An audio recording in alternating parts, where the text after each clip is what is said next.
he But, did but know about that. but there's really something different about the laters who created the heat engine, because then they immediately put it to use, right? While the Greeks thought it was an amusing toy. I mean, and well, that's the, right, and that's the difference between Greek science and Enlightenment science. The difference is Bacon. The Greeks had this steam engine, but it was an amusing toy. But as opposed to, and you Engine. said it, they put it to an engine, a true engine that was put to immediate use. In this video, my very good friend Martin Johansen and I discuss the new organon, the seminal work by the philosopher Francis Bacon, who we consider to be the father of the scientific and industrial revolutions. Martin is the one who introduced me to Francis Bacon and is a dedicated student of his method.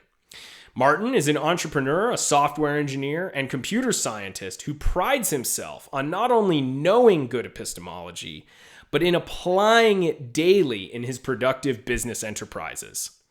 Martin is the author of the book Foundations of Computer Science, Fundamentals of Productive Uses of Computers. And you can pick that book up on Amazon in the link in the description below. So let's rediscover the method that brought us the scientific society we enjoy today, here on Inductica.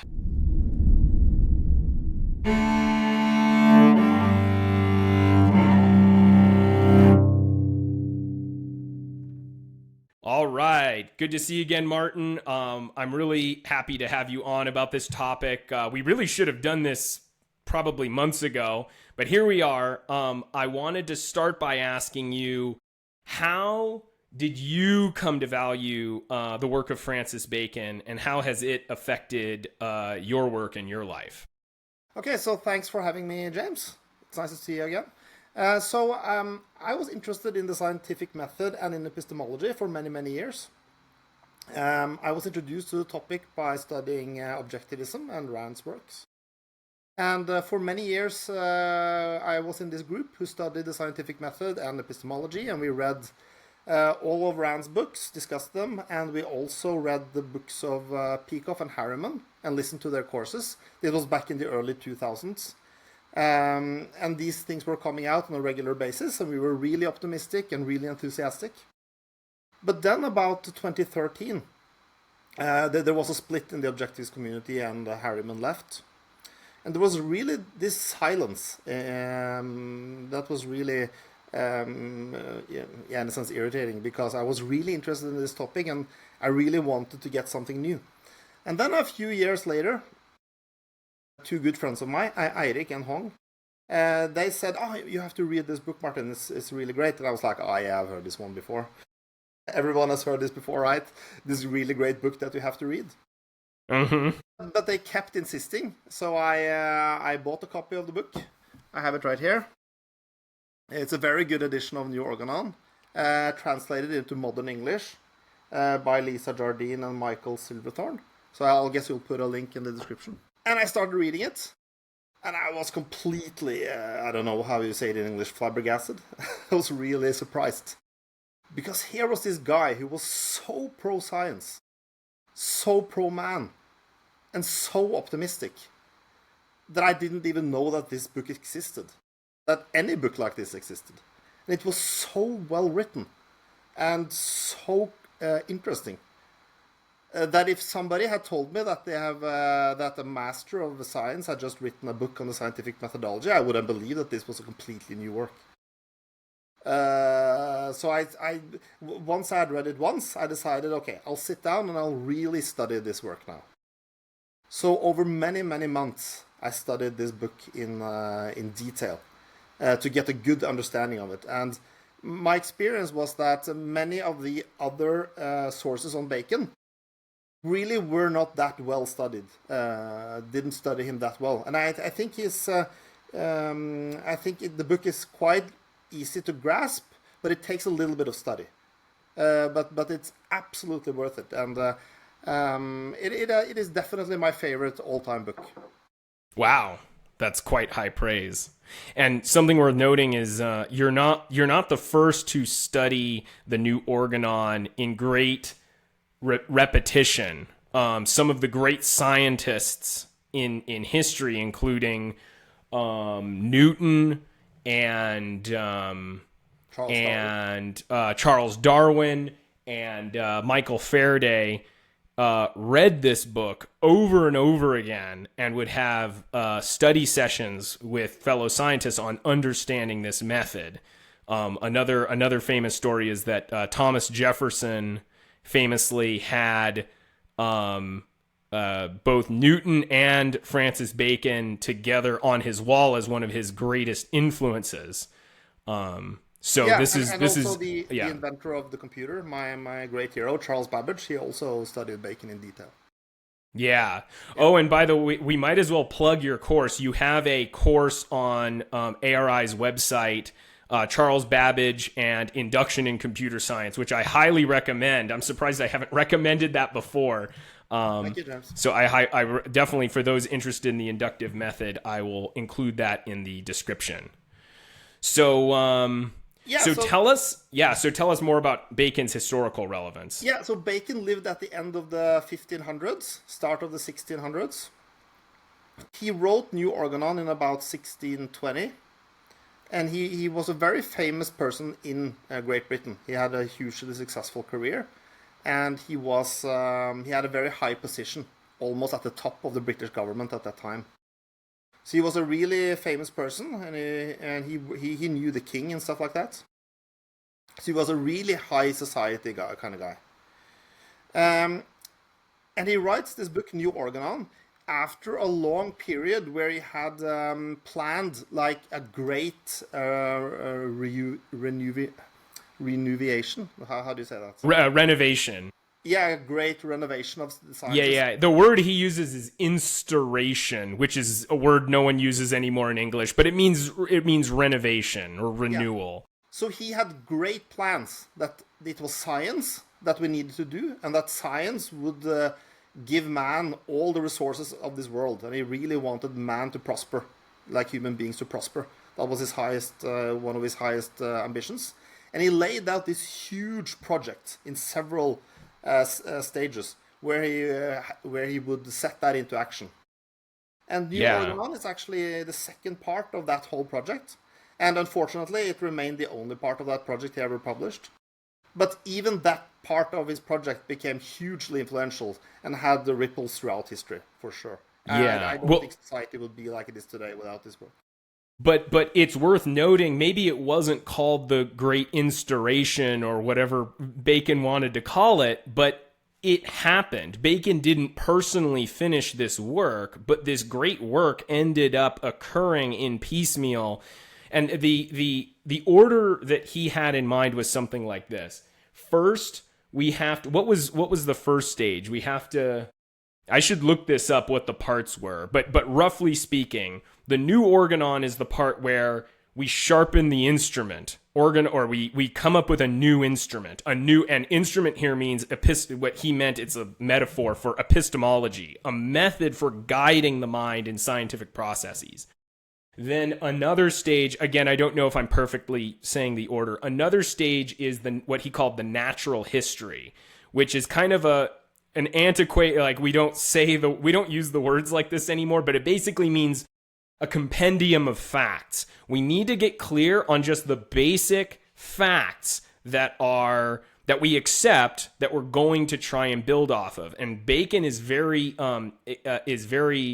Bacon is the start of inductivism, I think, in the Western tradition. And by inductivism, what I mean is that unlike rationalism, you do not start with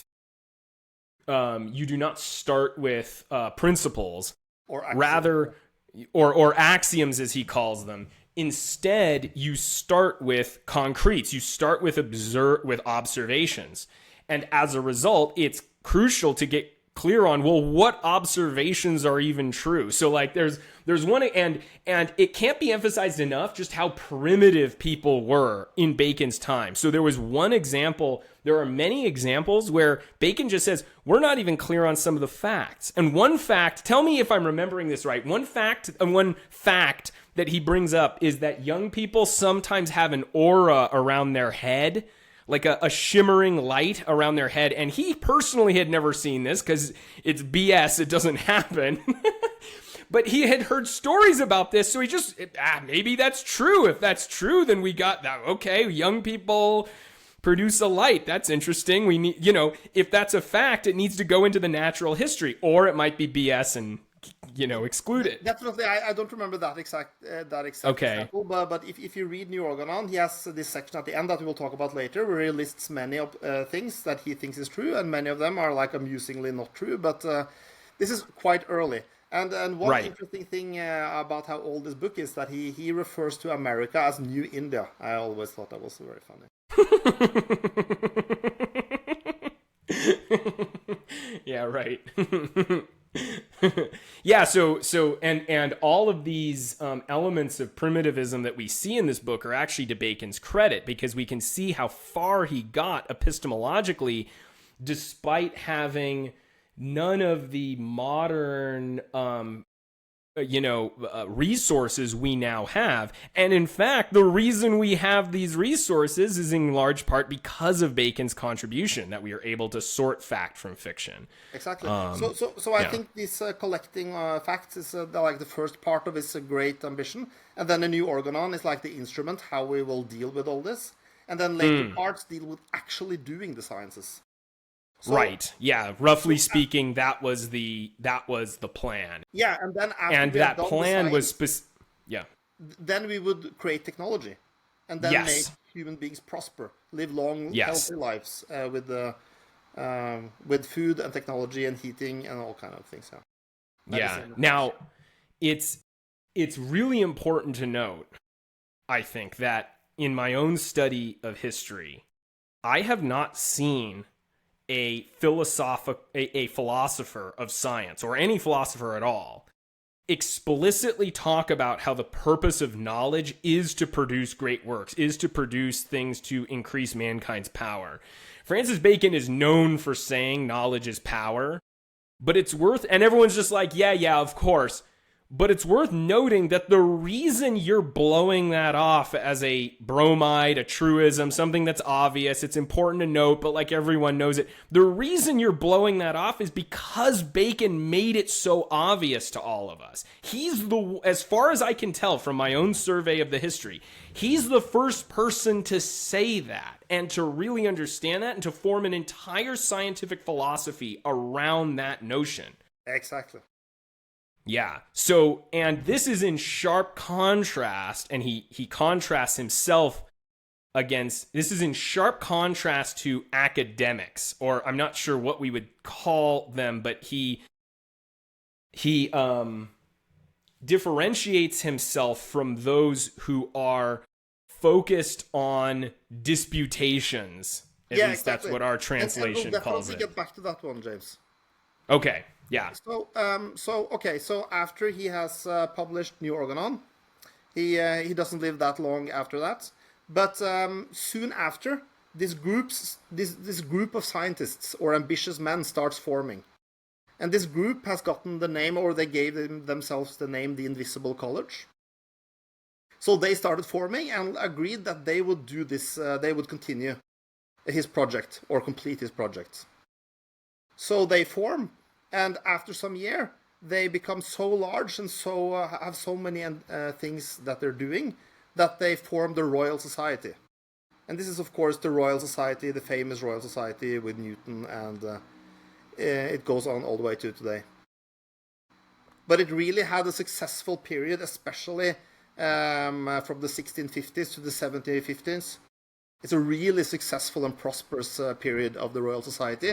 And Great Britain is really the center of scientific development in the whole world at that time. Yeah, and it's worth noting that notable members of this Royal Society were Stephen Gray, who was the one who really discovered electric current, who discovered that electricity runs through things. Michael Faraday also this was, 100 or maybe 150 years later, Michael Faraday, who figured out multiple things about electricity. And in fact, one of his great discoveries that a changing magnetic field causes a swirling electric field, that was the result of the Royal Society assigning him to investigate that task. They formed a division of labor to attack different parts of nature systematically. And I have to say, in the spirit, I have to say that this has been a model for me in organizing the participants of PAMO, thinking about how our different talents can be used in my own scientific community in physics, how we can use our different talents towards different aspects of the problem we face, and organizing that effort using division of labor. That's something that I've definitely been inspired by through Bacon. Yeah. So I really recommend anyone to read up on the history of the Royal Society. It's a very interesting history, and it's really the center of scientific developments. Yeah. So one thing I would like to say also about Bacon's ideas is that I think his ideas definitely lives on as the state of the art in scientific methodology today. So when I talk about the state of the art, I mean like the best scientists, the best inventors. They are following most. They are basing their work on his work, but then of course also more modern developments. But I think many of his ideas form a part of the state of the art today. And you might say that, well, if you study scientific methodology at university, you'll get presented with many bad ideas, many of which contradicts Bacon's. That is true, but if you are an ambitious scientist, you will pick up these ideas from mentors, from reading about great scientists, from your own ambition, from your own judgment. And then his ideas are out there in the culture. Like you said, knowledge is power. You also have nature to be commanded must be obeyed. That's also from the first part of the New Organon. So, and many other ideas as well. So I do think his ideas forms a part of the state of the art of the best scientists and the best people today. Yeah, when you look at the people actually getting things done, exactly, it's not because they're using the faulty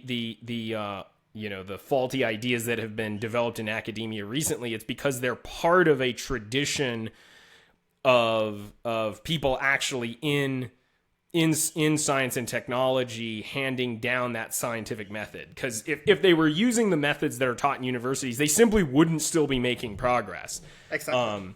Yeah, and it's part of a tradition that has developed greatly since Bacon, but Bacon is the beginning of it. He's the beginning, and I think a lot of it was developed by Galileo and Newton and Darwin and Maxwell, and these are the kinds of, it's a silent tradition of methods that have been following Bacon, even if they aren't explicitly philosophical. It gets less and less explicitly philosophical as you go, but it continues to be productive on the shoulders of Bacon. Absolutely. So should we delve into like the major ideas he presented in the Organon? Yeah, let's do it. Yeah. So one of the first things that Bacon talks about is what he calls old versus new logic. And the old logic, so the book is called New Organon. It's a reference to Aristotle's book, The Organon. So this is like the new instrument. And the reason why he calls it the new instrument was that he was skeptical, or he was critical of the way things were done. And what he was skeptical about was what he called contemplation, or disputations.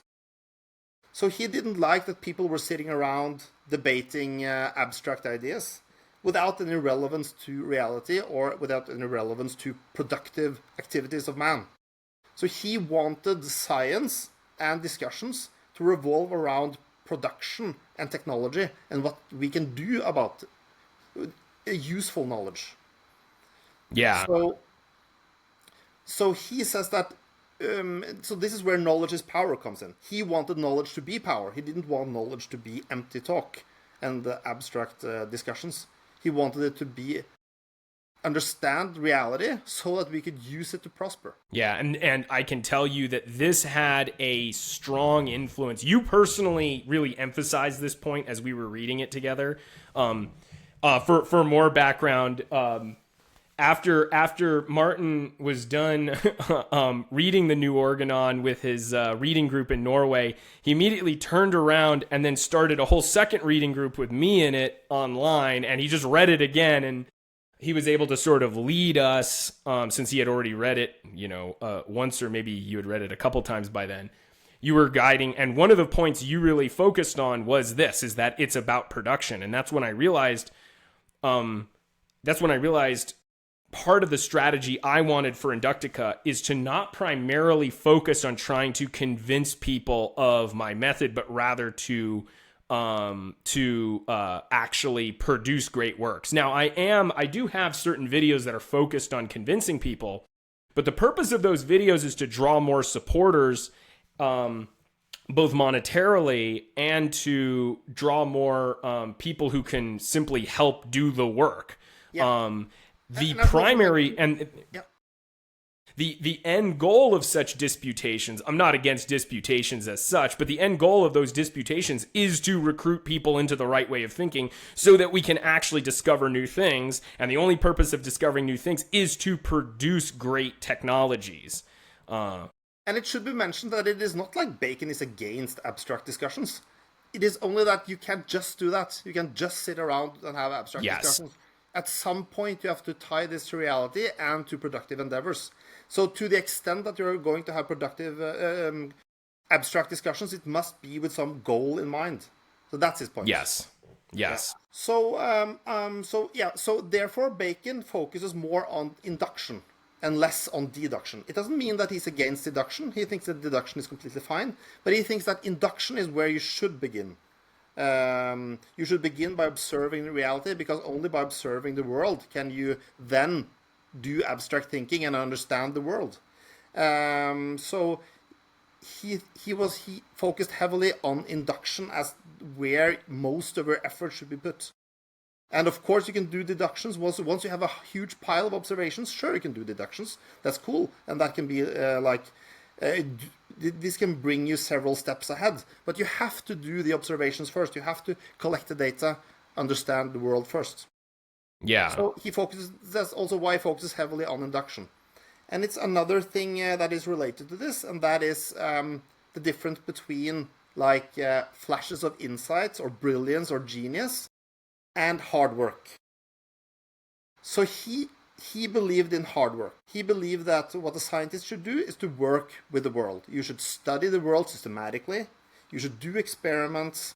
You should work to understand the world. You should write up your scientific work. You should discuss it with your fellow scientists. He was a great believer in cooperation, as we will discuss later.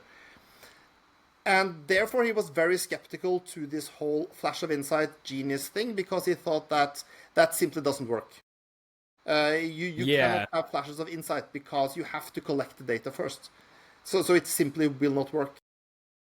Well, flashes, I mean, I would add another addendum here, which is that I'm sure he isn't against flashes of insight as such, because I get those too. I mean, anyone does, but they are the result of the work. Anytime you have that one moment, that moment's really great, but it's not the moment that did it. It's the years or months of thinking that led to that grand integration. Exactly. And a lot of times, it's not even one moment. You slowly come to realize something a lot of times. It comes to you in little bits a lot of times.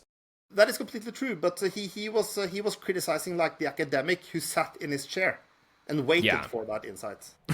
And that will not right. At this point. Right.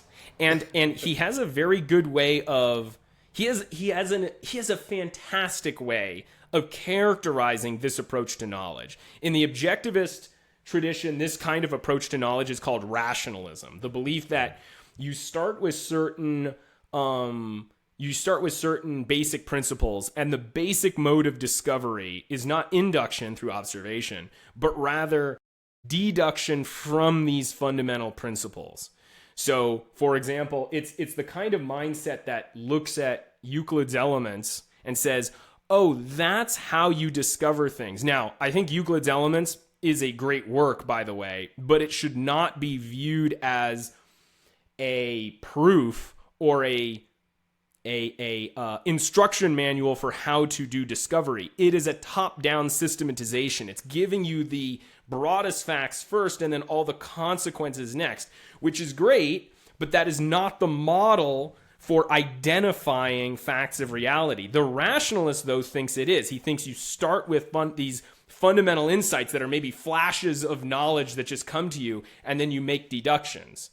And in the modern day, we have a kind of a reformed version of this, which is it's better, but it's still really bad. The idea is you just come up with hypotheses, you make deductions, and if the deductions are consistent with all the observations, well, that's the best you can do. So you can see rationalism still is and that's that's what's known as the scientific method today, what we call the hypothetico-deductive method. It's a flawed method of science because a theory can be false while still being consistent with all of the known observations.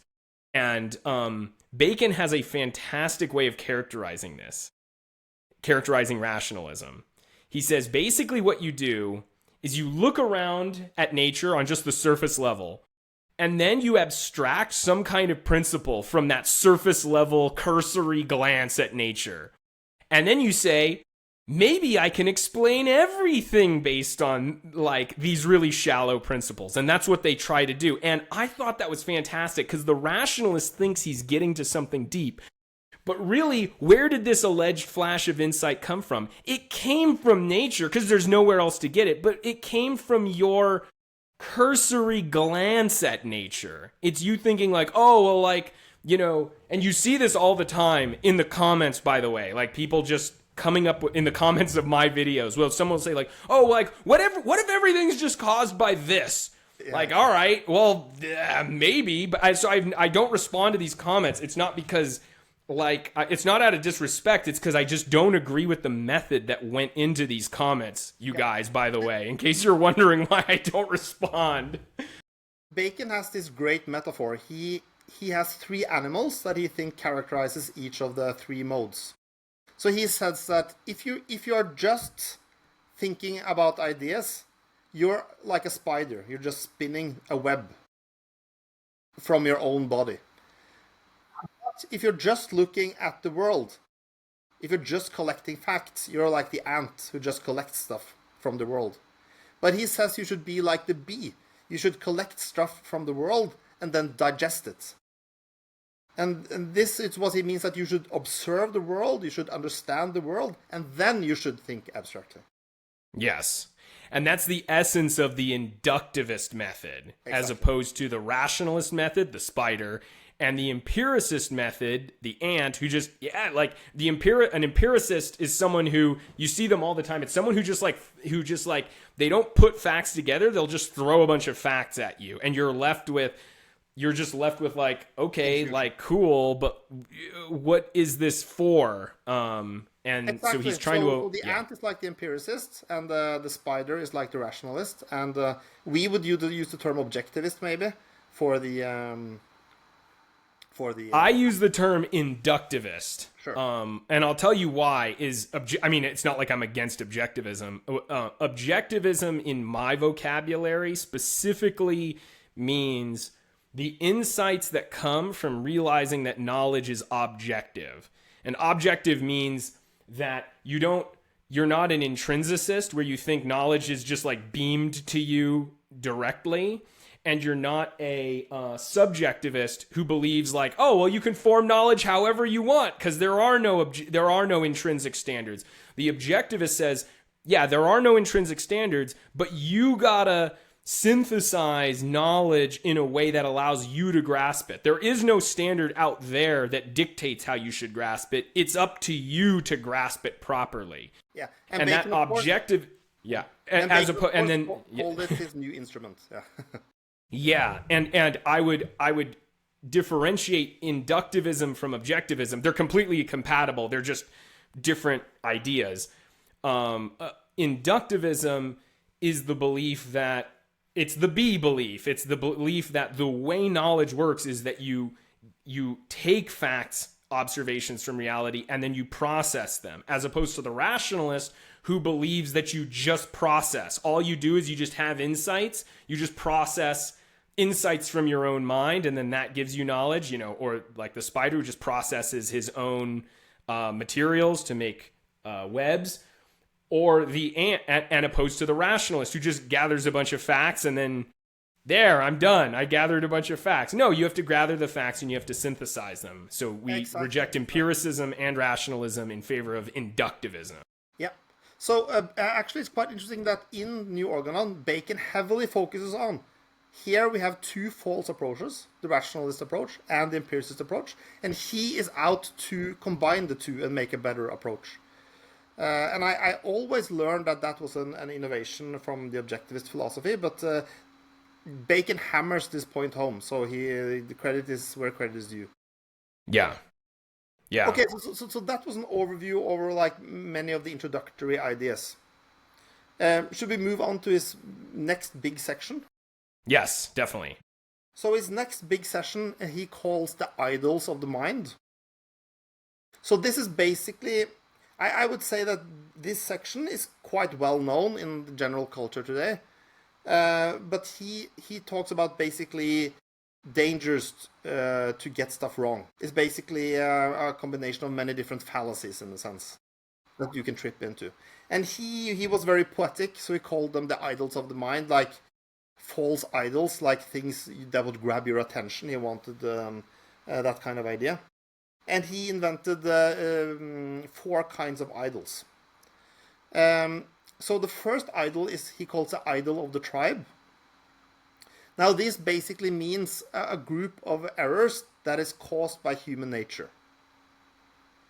And he has a number of examples, but he says like human beings are impatient by nature. So they will try to make a hasty judgment, for example. And that is definitely something that everybody knows today. You should avoid hasty conclusions. And then Bacon suggests that to avoid this, you need to work harder. You need to be aware that your mind will try to jump to conclusions, but you should be very aware of that and avoid it. Mm-hmm. And there are also some other ideas that are bundled with this. The next one is the idol of the cave. That is like your personal inner world. So here he has ideas like pet theories or theories you have made yourself. These will be cherished ideas, and you will struggle to listen to counter arguments. And everybody, I guess, has felt this sometime that if you have some cherished idea, you feel really very threatened if somebody challenges them. So yeah, you should be aware of it. Yeah.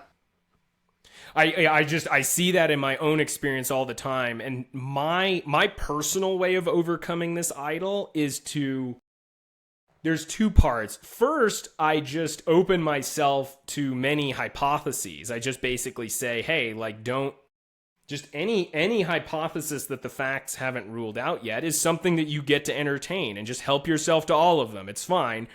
But on the other side, you don't commit yourself to any of them, not until you've proven one of them.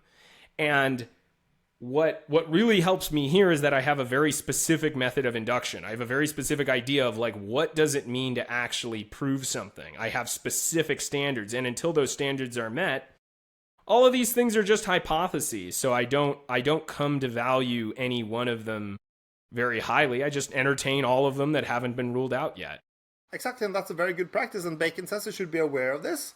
And if you have this gut feeling that I need to defend my ideas, you should open yourself up and be open to other viewpoints and other ideas. The next idol is the idol of the marketplace. Here he puts things like words you have learned from your parents, from society, from the newspapers, that are unfortunate in some way. Mm-hmm. For you have many kind of different words there. You have like words describing things that simply don't exist, like ghosts. Like it's uncontroversial today that ghosts don't exist, but you have other things, other words that denote things that don't exist. You also have words that like combine things in a very unfortunate way, like the term extremism in politics, where you say that this idea is consistent, therefore it is wrong in a sense. And an idea can be good or bad. Consistency is not a part of that. Right. And it's actually good to be extreme if you are correct. Exactly. And it's bad to be moderate. It's always bad to be moderate because it just always means you're going to be mixing the correct with the incorrect. And so since people with false beliefs who really stick to those beliefs are extremely destructive, they're blowing themselves up and other people in allegiance to that belief, we get this it makes it plausible on the surface level that extremism itself is a bad thing. And so Bacon didn't point out this particular faulty concept. He pointed out other ones. It turns out that like back then the word wet in English was a concept that just kind of like sloppily put all of the different properties of water under one roof. Like anything that water did was a wet property back then. We don't use the word that poorly yet, but so we're using a different word. But Bacon was aware of the idea of these faulty abstractions, things that combine things improperly or dichotomize things improperly. Exactly. So he said that you should be very aware of words that you have learned from other people, and you should challenge definitions and look at definitions and see, is this a valid word? Is this a valid concept? Yeah. Incidentally, I actually overcame one of my idols of the marketplace recently. One of my videos, I explained that I thought there was a preferred frame, but then I realized Harry Binswanger pointed out a mistake, and I realized, oh, the term preferred frame, where did I get that? I got that from the marketplace, so to speak, and it turns out it's a completely invalid concept, and so I corrected myself in the follow-up video. So this is examples of using Bacon's method in action. Exactly. The next idol is the idol of the theater. And this has to do with faulty theories that you learn from society. Wrong ideas about how things work. And that includes like bad philosophy, religion, any kind of ideas that are out there and that are wrong. And he used the term theater because he says that either you are talking about reality or you're just making things up. That's why he has theater. Right. Yeah. You're just watching theater. Yeah, and I think special relativity and quantum mechanics are, in fact, idols of the theater. They now it just so happens that they produce all of that. They're consistent with all the observations made so far, but that doesn't change the fact that the account of what causes those phenomena are theater. And in fact, it is a drama that does not even make sense consistently within itself. It's like a Marvel movie. Actually, it's much worse than even that, but yeah, and good theater can be very engaging, right? But you should work to separate that from the real world. Right. Okay, so this section, as any section in New Organon, is brilliant and a very interesting read. But it, as I said earlier, it lives on in the culture. Like everyone has heard the term bias, pet theories and stuff like that. So it lives on in good discourse, absolutely. The next big section he goes into is what he calls signs. Like, how would you say, a sign, like not science, but a sign. A good sign. So he says that there are 5 good signs of a group of people and their ideas. And these are not proofs that their ideas are correct, but they are good signs that their ideas are correct.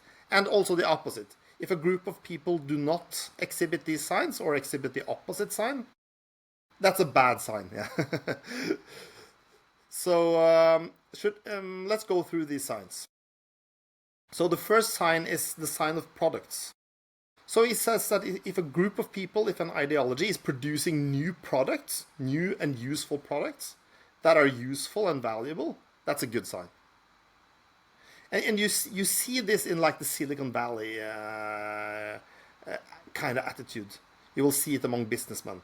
This sign is very prevalent in today's culture. At least in the better subcultures, I would say. In the better subculture. Yeah, and in physics, on the other hand, you get an academic establishment that doesn't realize it isn't producing new works, and then you get some parts of the better subculture noting, oh, hey, like we haven't really produced new technologies based on physics since the atom bomb, essentially.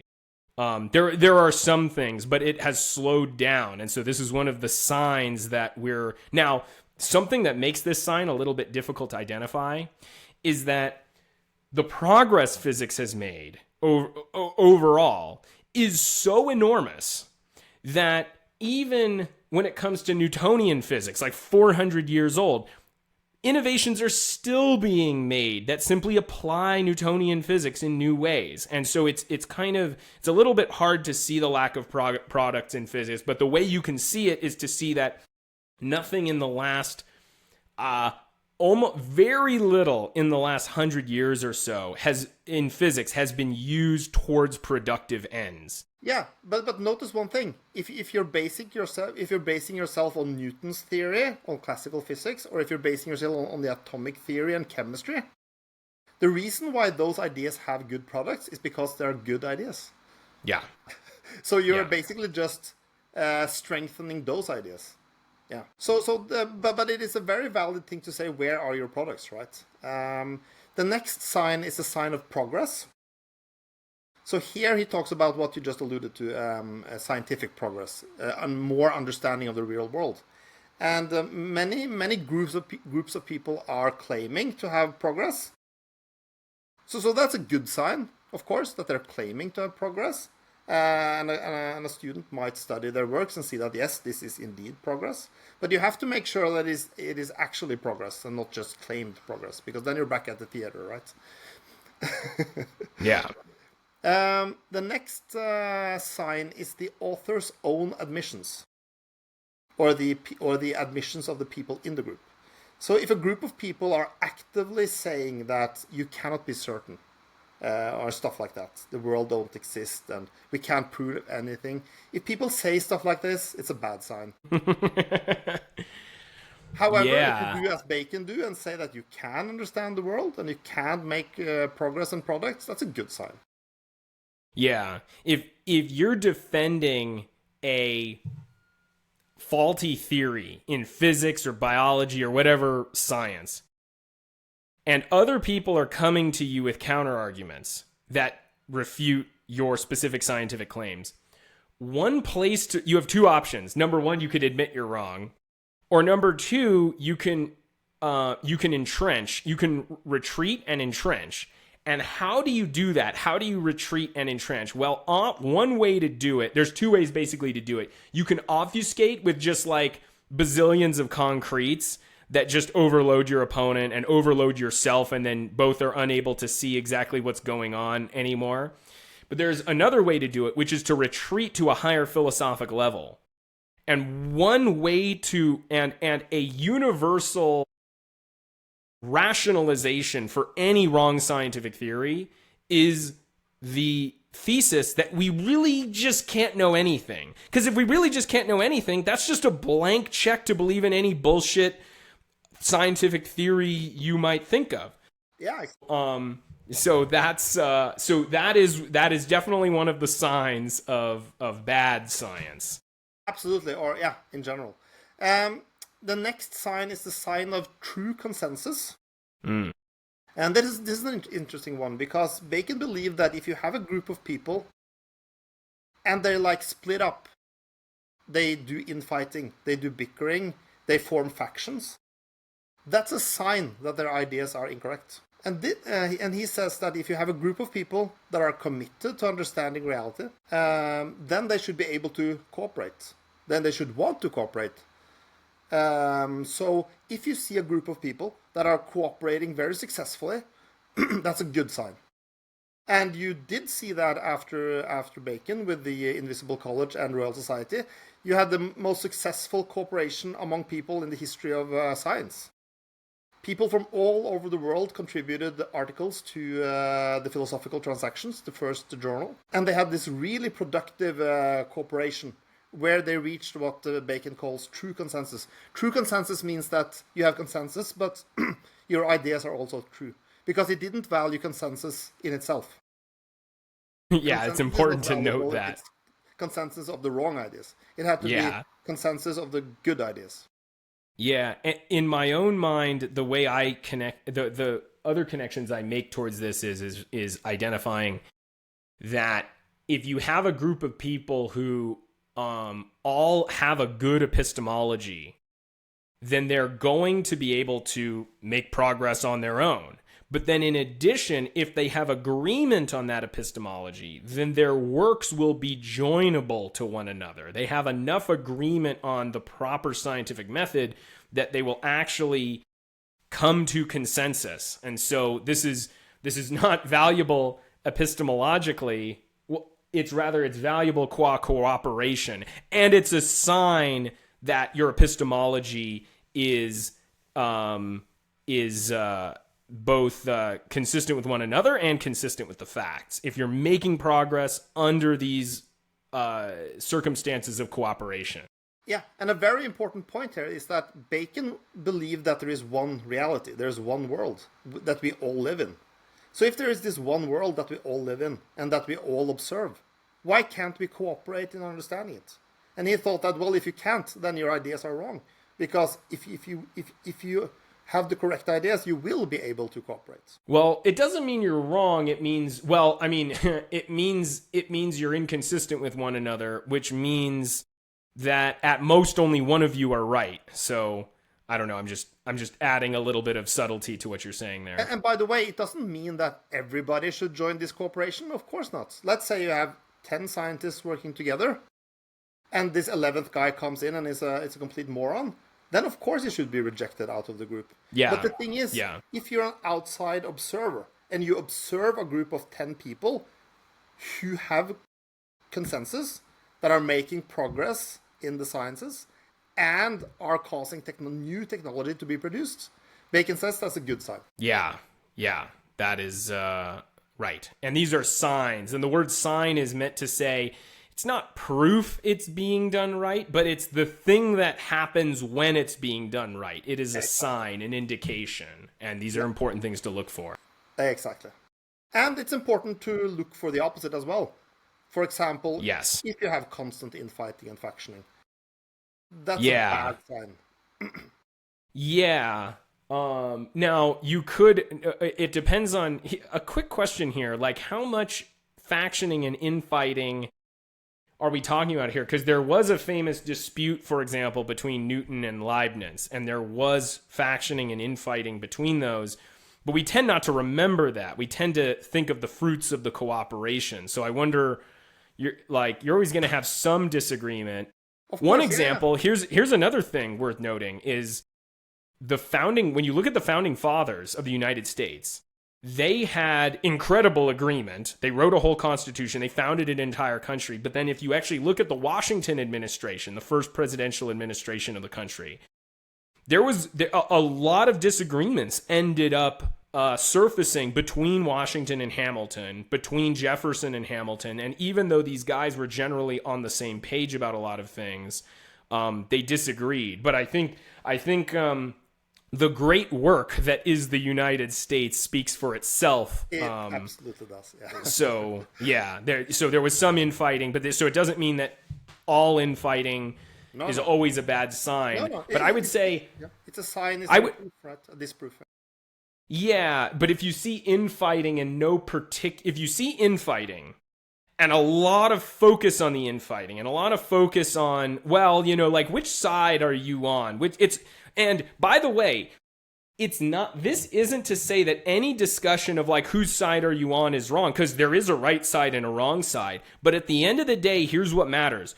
Are you getting something done with this idea or not? That's the cash value of all of this. And if we're just talking about what side is right, which side's wrong, if we're doing that the whole time, that's a bad sign. Excellent. That's a bad sign. And so what you look for is if there's a lot of, imagine if there was a company where people are constantly disagreeing, but then at the end of each day, or maybe not at the end of it, but at the end of their project, they produce some kind of amazing product. That means they reached some kind of consensus to actually produce the product at the end of the day. Maybe they're yelling at each other like daily, but then they come to a consensus, and you might even say that those disputations were worth it because they really identified the truth of the matter after all of that. It And I would also like depends. to add an example there, because if you look at modern industry, like the computer, this is not made by a single human being. It's made by a very large number of human beings cooperating in true consensus. Yeah. Yeah. So, Okay. Yeah. so Bacon gives a lot of criticisms of modern science, in the beginning of the New Organon, but we won't go into a lot of those. We've gone into some of them about how there's too much focus on disputations, there's rationalism, but then he gives us grounds for hope. Exactly. And Tell us about that? Yeah, tell a little bit. So after he has talked about the science, for the whole rest of the first part of New Organon, he gives this like real motivational speech. It's like this trainer in a sports movie who's giving a really motivational speech, and it's really one of the most brilliant texts ever. He talks about like, we haven't succeeded before, but here's why, and here is why we now can succeed. And he's just so pro-man, pro-reason, and pro-science that you just feel really good after having read it. It's like, yeah, now I'll go into the world and do this. So it's an absolutely excellent section where he talks about every reason we failed was wrong, and here's every reason in the world why we can succeed. So I highly, highly recommend reading this part of New Organon. It's a really boost to your motivation. I should read that again. Because sometimes I can use it. We have a few more things left on the first part of the New Organon, but I think for time, let's skip to the second part of the New Organon. Yeah. The actual method for finding, for interpreting nature, as he puts it. Yeah, and we were at the end of the first part, so that's a good... We just skipped a bunch of things I had written, but let's get to that more important part. Okay. So I don't think I mentioned it clearly at the beginning, but New Organon has two like main parts. And in the first part of the book, he presents more abstract ideas, more philosophical, epistemological ideas. But in the second part, he will go into more detail. So in a sense, you can say that the first part is more about epistemology, while in the second part, he really goes into detailed scientific methodology, how you should work in detail, like a suggestion of how you should work in detail. So the one thing I should mention is that he presents an inductive method here, and I don't know if he uses the term, but I really like the term triangulation. When you try to measure distances on land, you use a technique called triangulation, and he believes in triangulation when it comes to science. That if you observe enough about the world, you will simply be able to pinpoint the truth. Because if the truth is out there, if you just collect enough observations and knowledge, you will just be able to pinpoint the truth. So he really believes that you will be able to pinpoint the truth, and then you can go on and prosper. And it's important to note, you'll be able to pinpoint it with the right method. Remember, you got to eat like the bee, you got to eat the material and then you process it. And exactly. So he's giving us a method of both gathering that material and then a particular method of processing it. Yeah. Exactly. So, first, one of the things he talks about is he spends a lot of time. So one of the things that he spends a lot of time on is methods of gaining more facts. And especially at the time, it was very important to spend time on ways of overcoming the limitations of the senses. So he talks about the microscope, the telescope, cutting open of the human body. He talks about how important it is to find the hidden facts, not just to look at the facts that are readily available just by looking at the surface, but by going deeper, going closer.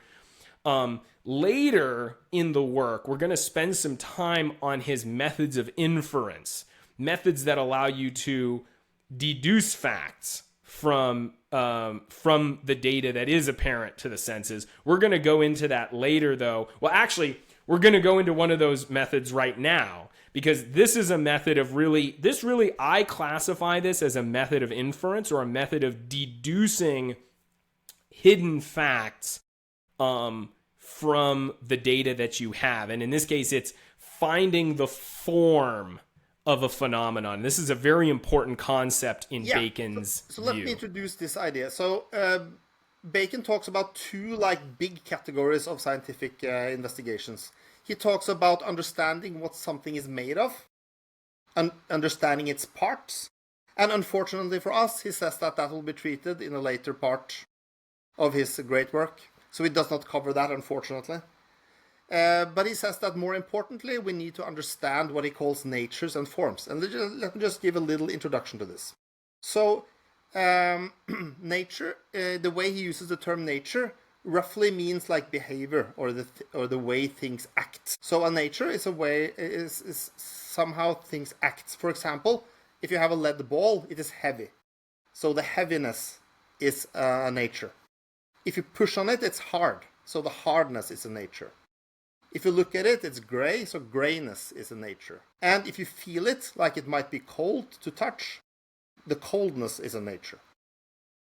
So all of this he calls natures, and what he wants to do, he wants to understand one of these natures in terms of another nature you better understand and better control.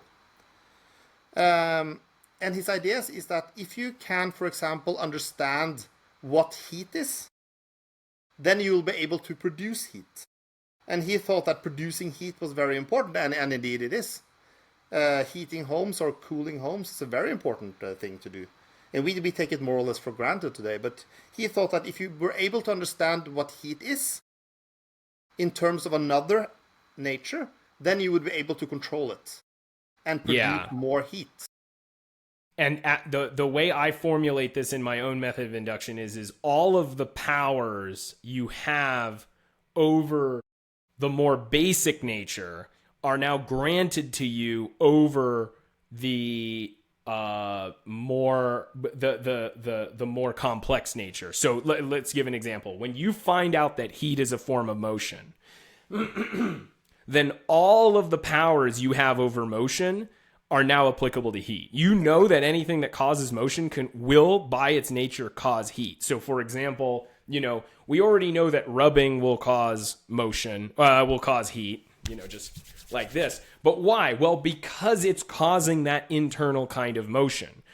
And this kind of knowledge, it gives you broad knowledge over reality. And Bacon notes the nature of this broad knowledge. You don't just happen to know this one instance where you can create heat. You know that anything that causes motion will cause heat. And so I'm stealing one of your examples, Martin, the microwave oven. You know that if you can excite motion in the water molecules inside food, you will then, by that nature, heat the water molecules inside that food. Exactly. I'll give a more, and so again, what you're doing is gaining knowledge over this nature takes the form of subsuming that nature under a better known nature. I'll give a more complex example, and this isn't just, I don't think this is quite the kind of example Bacon had in mind, but it's a natural extension. When we find out that matter and light consists of a wave in a medium, then everything we know about wave, which is what we find out in a lot of my videos, that these phenomena are waves in the ether, we now have subsumed these phenomena under the banner of wave phenomena. Now, it's not a wave in the kinds of media that we've found in the past, but it's still a wave in the medium. So we've subsumed this nature, matter, or light, under this broader, more abstracted nature, wave in a medium. So that would be another example of this. It's a little different because it's an abstracted nature that we're subsuming it under. The broader nature of just wave in a medium, as opposed to heat being a narrower form of motion. Instead of going narrower, I'm going broader and saying it's some kind of wave in some kind of medium. So that's sort of it's an extended understanding of Bacon's form nature method. Yeah.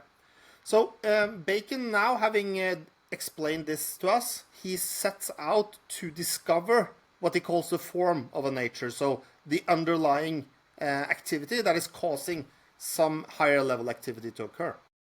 So he says, okay, if you want to discover the form of some nature, you can do the following, he says. So what he suggests you do is that you create 3 tables.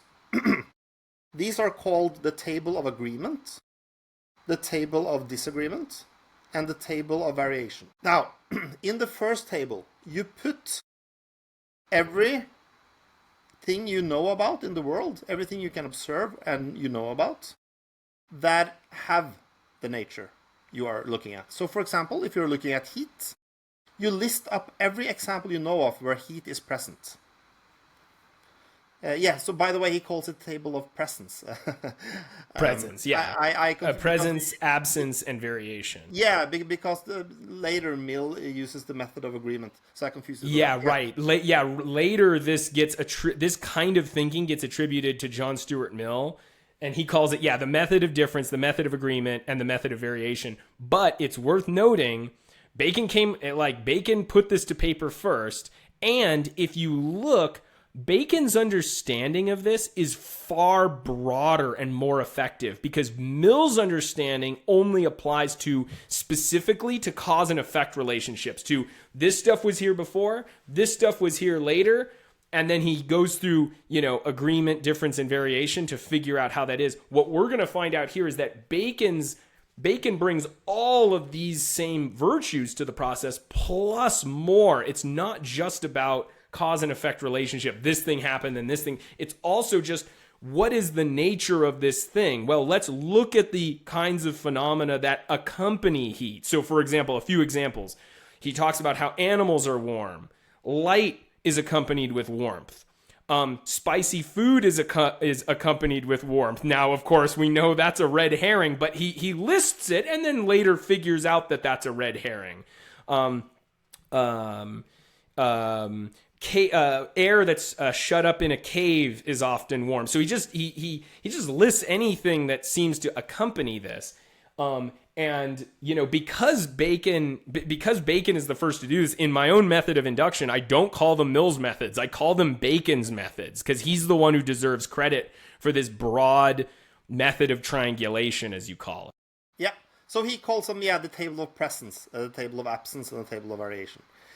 So in the table of presence, he suggests that you list everything that has the nature of heat, and he mentions many of the examples you mentioned. In the table of absence, you should list everything where heat is not present. And then in the table of variations, you should list everything you know of where heat either increases or decreases. What he then does is quite surprising for a book like this.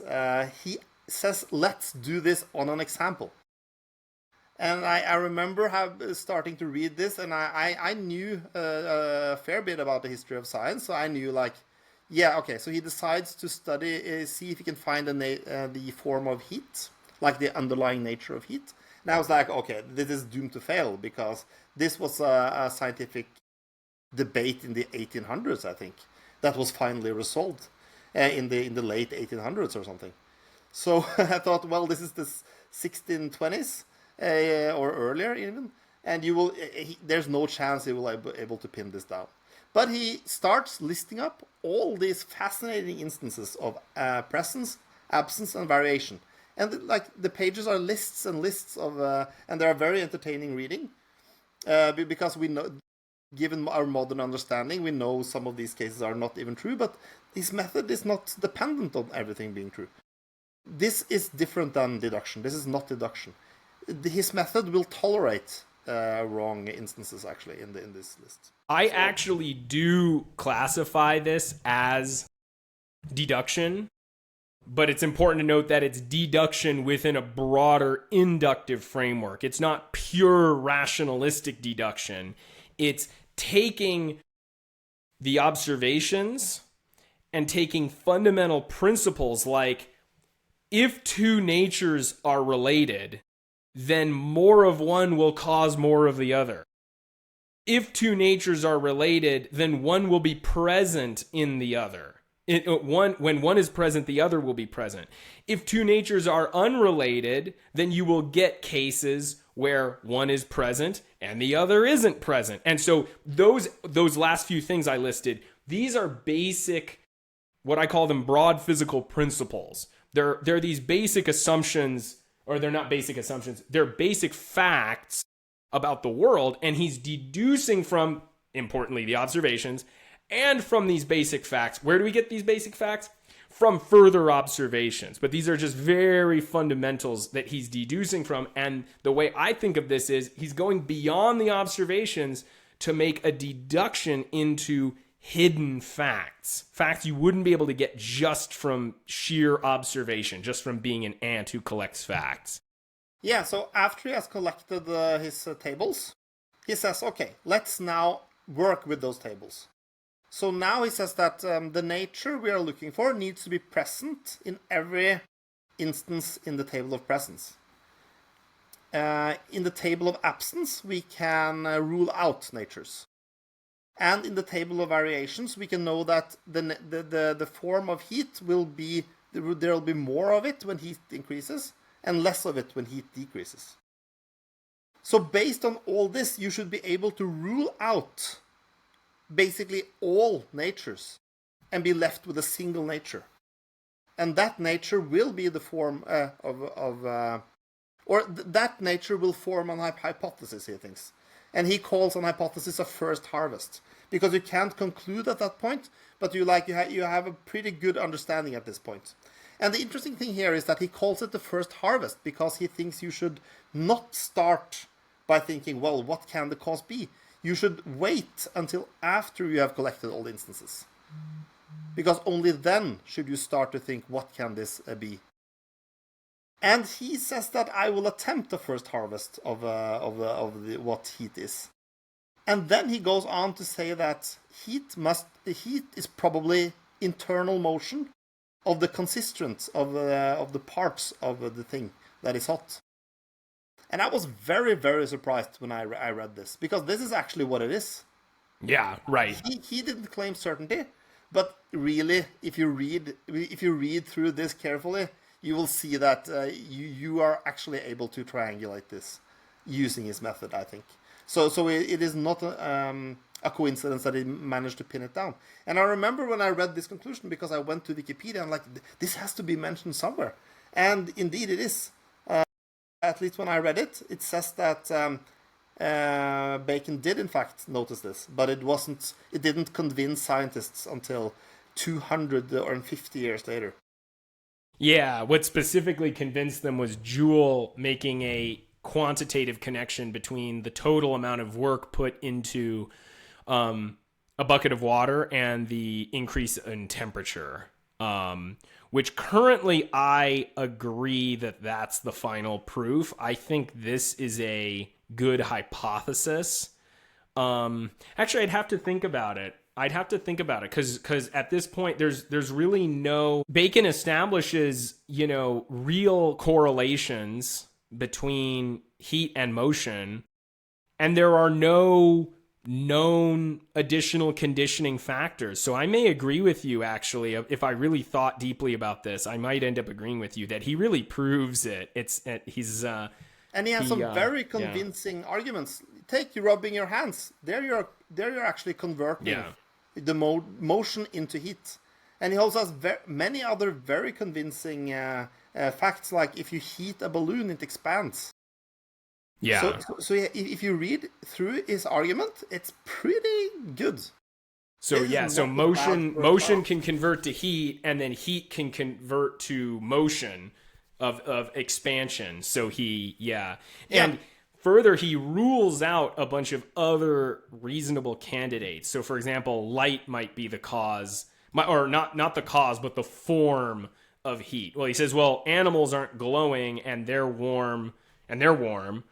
He rejects the rarity of substance, since air is rare but not always hot. So he uses tables of absence. He comes up with a bunch of cases where stuff we associate with heat is present where heat is absent. And that's super important. He doesn't just it's important for the tables of absence, that he doesn't just like list off anywhere where heat is absent. Like you can't just say like, it can't just be any random thing where heat isn't present. You have to talk about specifically things that are candidates for the form of heat so that you can rule out certain things. Yeah, and an especially important thing he manages to rule out is that it is a substance, because he notices that something can get hot without getting heavier. So he can rule out mass or heaviness as the form of heat. Well, or it might be what I call an instance of weakness, where the heat substance is very light. That you can get a large amount of heat substance while still not increasing the quantity of matter a measurable amount. And I think Bacon even has a privileged instance where he talks about, cases where a phenomena is present, but it's unmeasurable, so you can't always say, well, we didn't measure it, so maybe so we know it's not there. But Bacon would acknowledge that his argument, I still think he's making a good argument there, because the onus is on the person who says heat's a substance to, produce that increase in weight. But they could still say, well, we're still going to look for it because maybe it's an instance of weakness. Yeah. So one very important idea here is interconvertibility. You talked about that earlier. Once you discover the form of a nature, you should be able to convert it back and forwards. So we know that if we rub our hands, we produce heat. So there we convert motion into heat. But we can also build a heat engine and convert heat into motion. So this is a very strong sign that this is the right... and actually, they didn't know about heat engines at that point. That was a later invention. They actually did. They may not have known about it, but the Greeks did make a very primitive heat engine. So that's true. So maybe they knew about. I'm not sure if they knew about that though.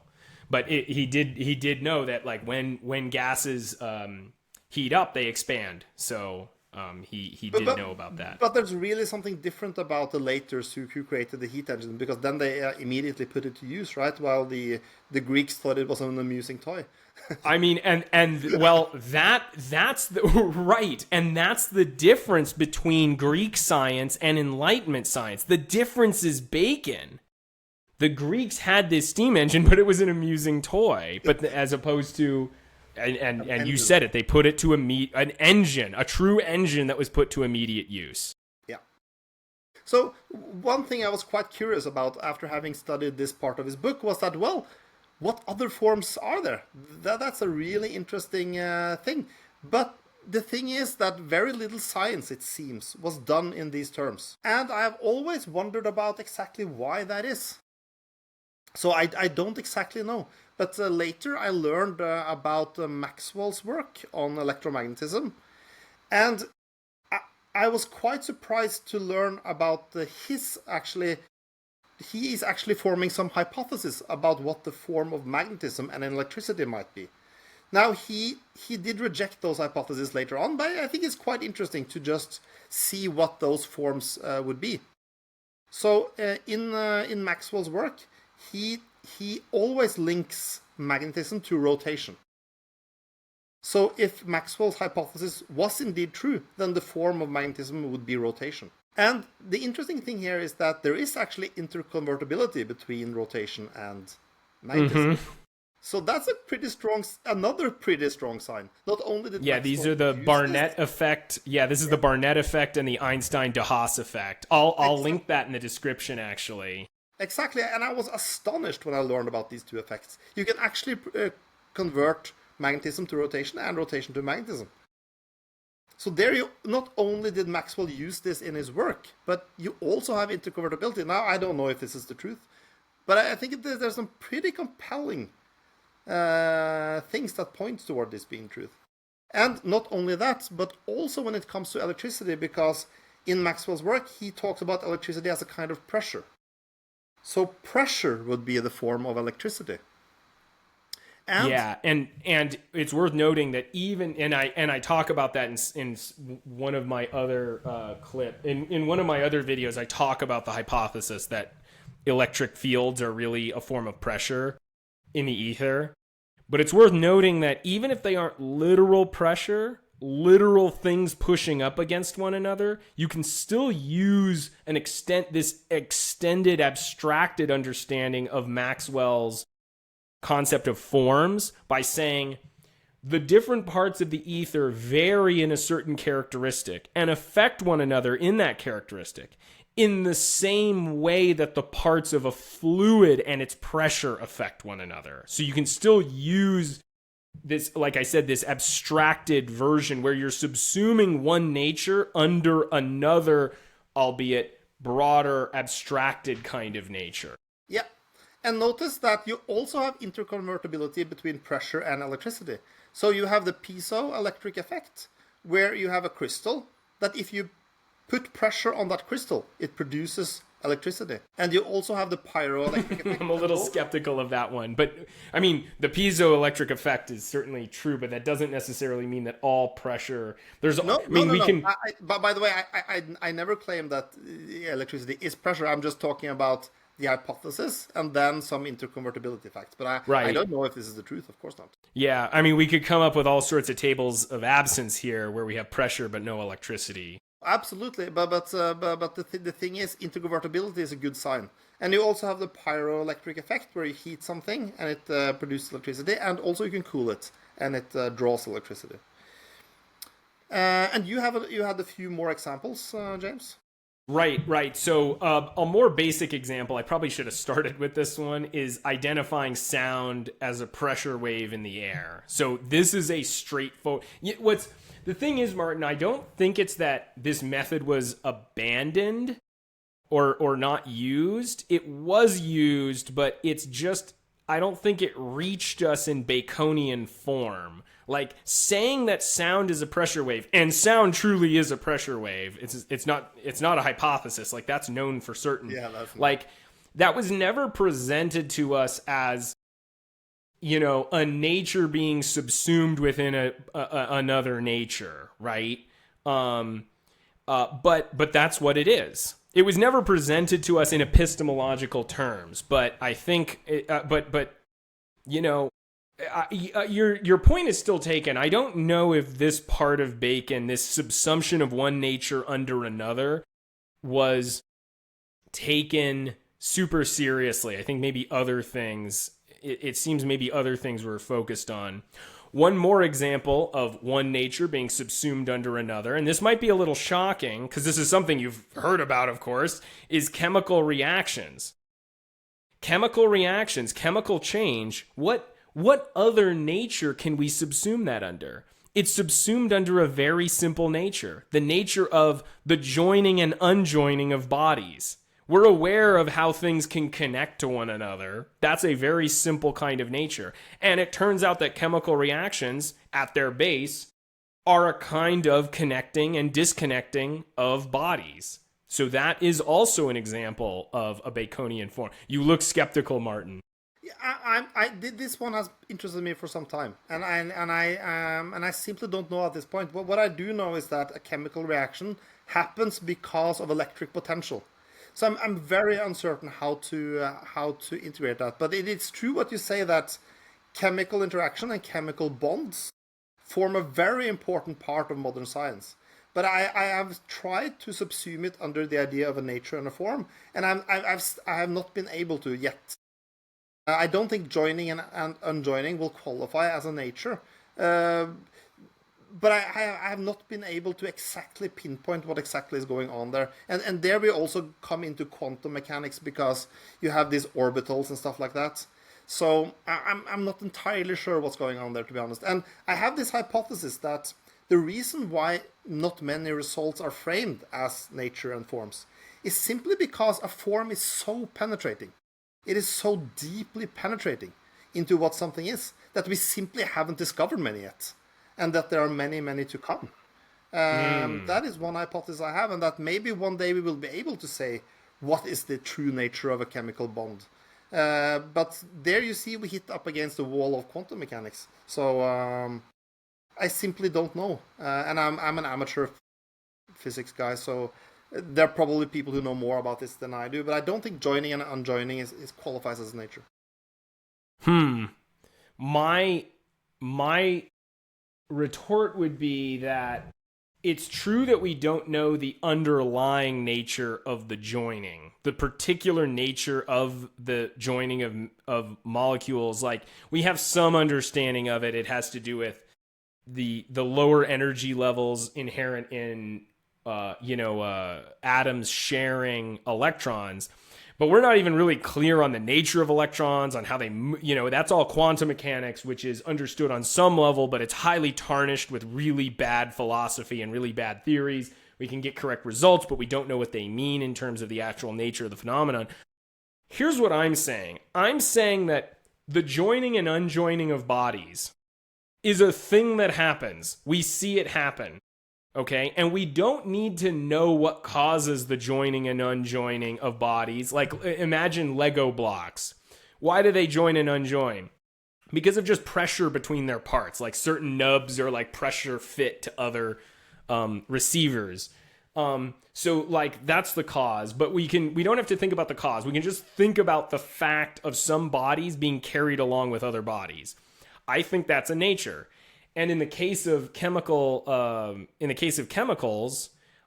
we don't know, again, as you said, we don't know why they're joining, but we know that they're joining and unjoining. And so we can see that the chemistry is the result of that joining and unjoining. So I would argue that it's a nature, that it is a nature that is it's the form of chemical, it's the nature that constitutes the form of chemical reaction. So this is absolutely fascinating, James, and I do think that finding out what's really going on there will be a really, really good progress, and I would love to continue that discussion with you. Okay, cool.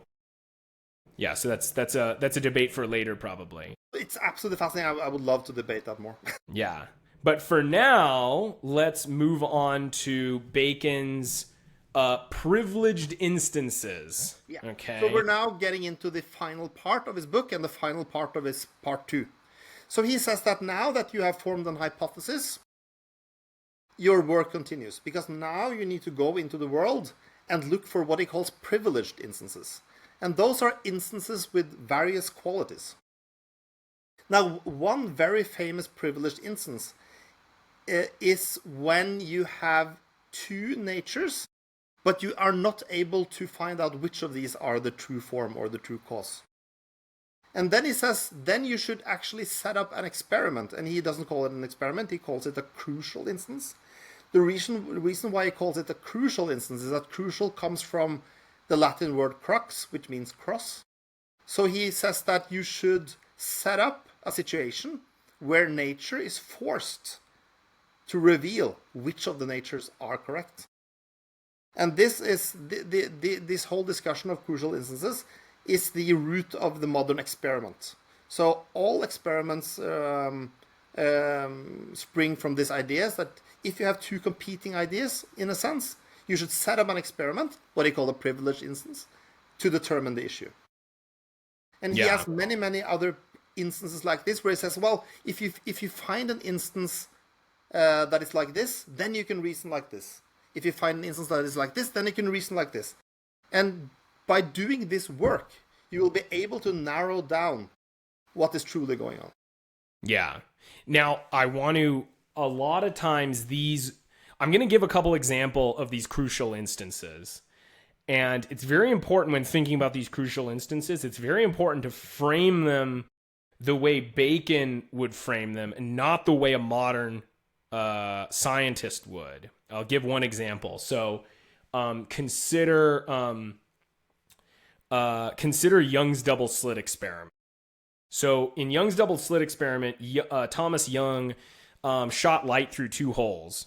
And when the light emerged from those two holes and hit a screen, the light interfered with itself. There were certain places where the light interlapped with it, the two beams interlapped with one another, and that created a dark spot. So not only could the light come together to create brighter spots, but it could also come together to cancel itself. Now, what someone using the modern scientific method would say, hey, Young made a prediction. He thought light was a wave, and this is what a wave would do. So that's nice. It like offers us a little bit of confirming evidence.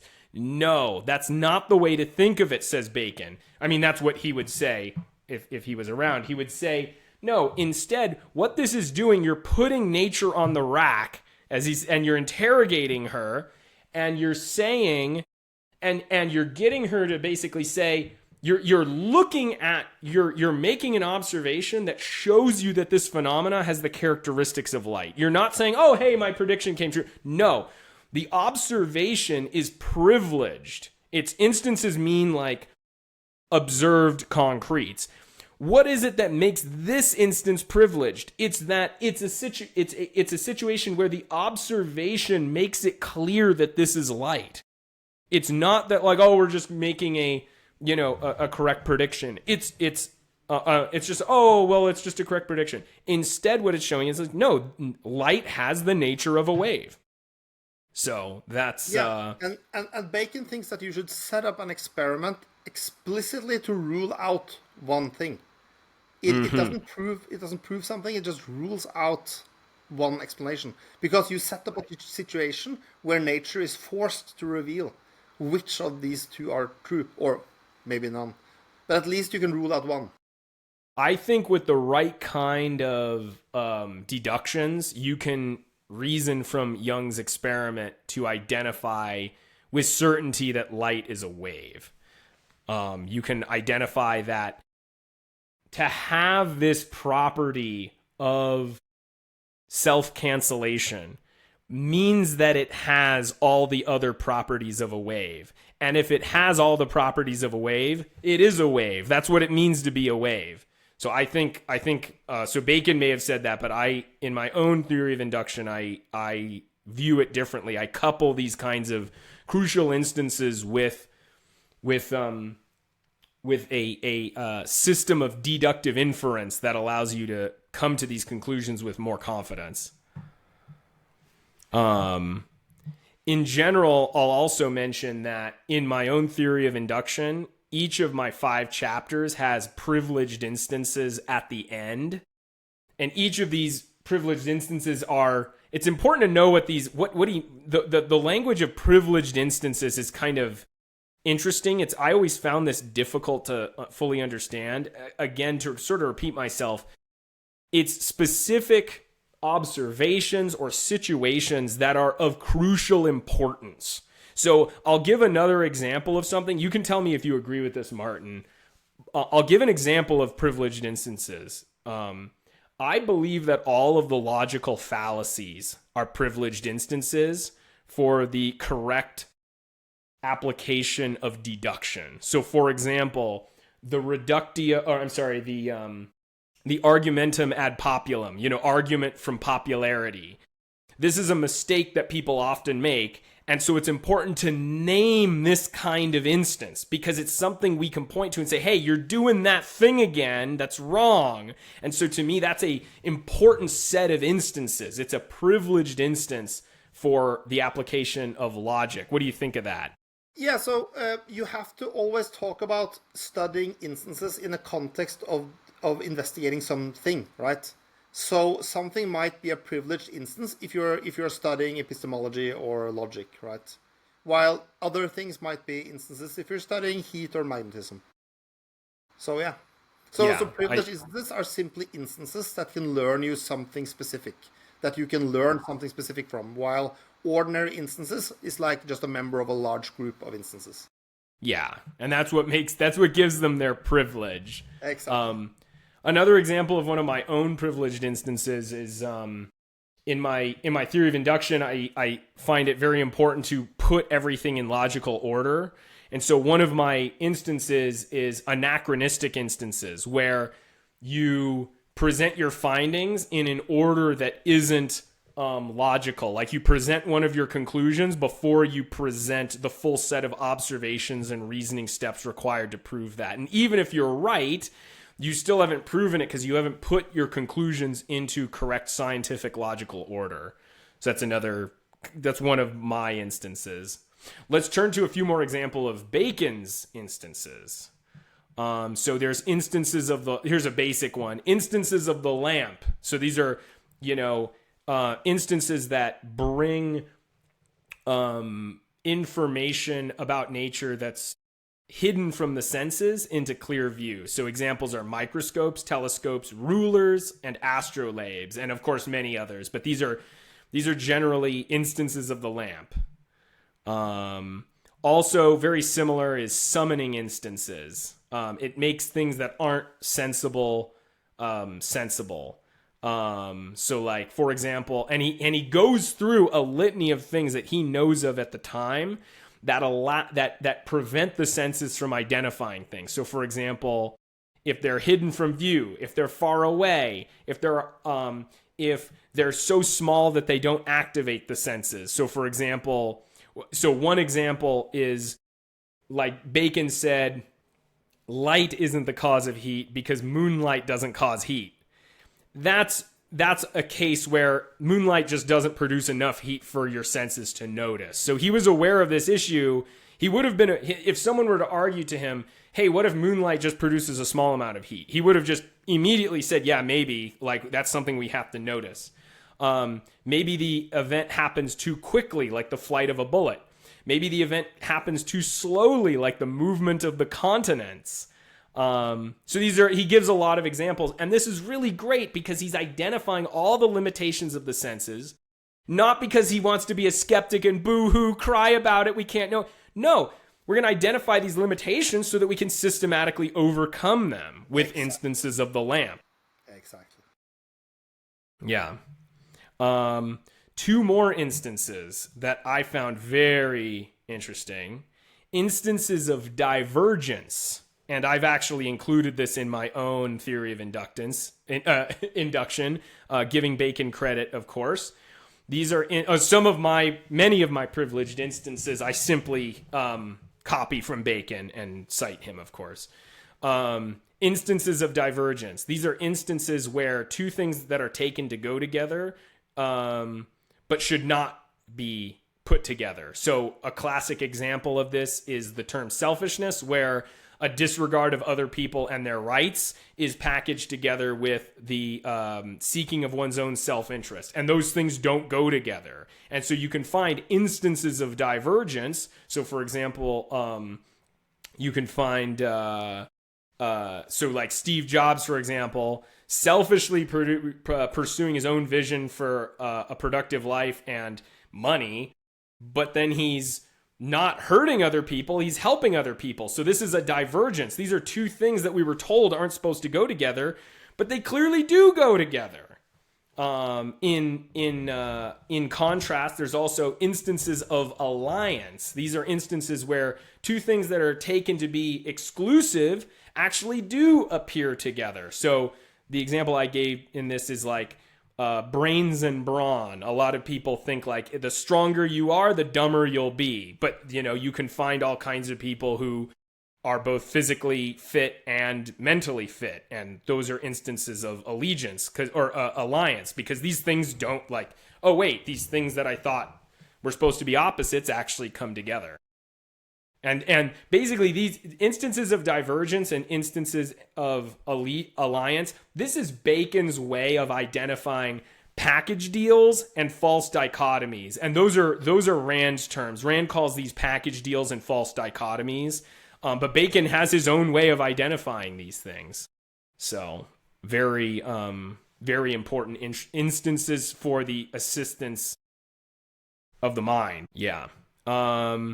Let's see. We went over a few of these. One more good one is revealing instances. So there's the iron filing experiment, where Faraday puts a bunch of iron filings near a magnet, and all the iron filings align themselves in this beautiful pattern, showing you the magnetic field and its direction at different locations. You can also do this around an electromagnet, where you can see the iron filings going straight inside the magnet and then curving outward on the outside of that coiled wire.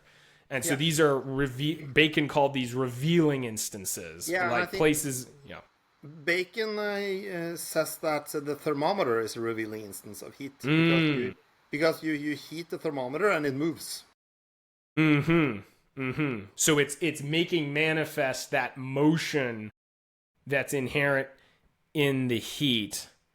I think if you go into the details of how that actually works, it's not exactly revealing it. I'd have to think about why exactly Mercury expands when it's hotter. It expands as a result of the heat, there's no doubt about that. But is the expansion sort of bringing into the open that heat motion? I Only don't thing know Bacon if it does is that is. he's heating his thermometer and it moves. Right, but I think of a revealing instance as it's making something literally visible to the senses when it wasn't before. So you can't see the electric field, the magnetic field.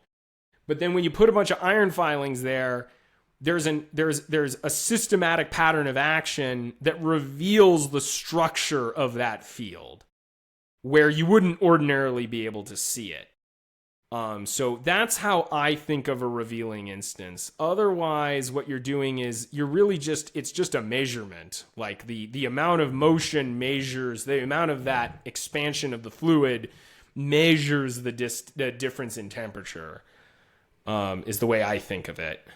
But let's see another example. And Bacon actually started identifying some pretty important issues that I think come into play in more advanced physics. So he has what he calls instances of the road, which is kind of a funny term. I don't name it this, but this is his way of understanding it. Is basically, is the effect, in modern terminology, is the effect local or over a distance? So for example, if it's one object literally bumping into another, that's a local action. Or is it an effect that stretches over a distance, like gravitation or magnetic attraction? And he was aware of this, and so he noticed that this was of fundamental importance. What's the nature of the interaction? Does it go over a distance or is it local? And in the modern day, we now know that all effects, with the possible exception of entanglement, are local. That even gravity and magnetism, even though they go over a distance, they are the result of local actions that are traversing between those two locations. And so I found this to be very interesting because he's foreseeing the importance of an issue that's very important in modern physics, whether things are local or action over a distance. So yeah, definitely reading these privileged instances is quite interesting. And he has a lot of interesting kind of reasoning steps you can do based on each of them. Yeah. And many of them, and they're all there to direct the mind in different ways, but I find it especially important the ones where he's telling us how to put nature on the rack, basically. Or I prefer to think of it as you ask nature to strike a pose so that you see things about her that you wouldn't ordinarily see. That's my perverted way of thinking about it. So with that, that's our coverage. Anything else you wanted to add about the new organon, Martin? I think we covered the most interesting things. I can definitely recommend to anyone to read the book, and especially the ones where he motivates the hopes for progress. It's a very interesting read, absolutely. And I Yeah, and you recommend can. reading this book, as I mentioned earlier, the one by published by Cambridge. Yes, and I will link that particular translation in the description because it is excellent. It was written in Latin to begin with. I slipped up and said it was. No, I didn't. Never mind. Yeah, it was written in Latin, and so this is an excellent translation. It's this. I tried one other translation. This one was better. So I do recommend it. Yeah. So. And one unpublished book by Bacon that is very famous is called New Atlantis. And here he writes like a future where all his ideas have come into being. So he talks about a society where they have heating in their homes, for example, and many other things. He visits this island, New Atlantis, and all their scientific progress has come into fruition. So that is also an interesting read.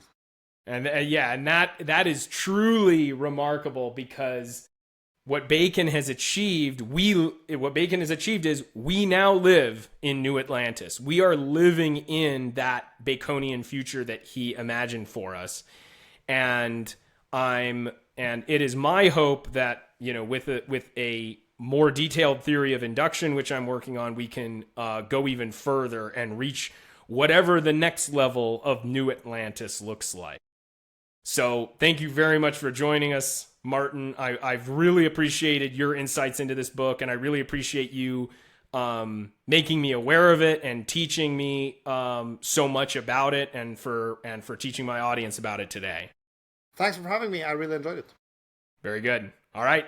See you guys next time. Thanks for joining us on Inductica.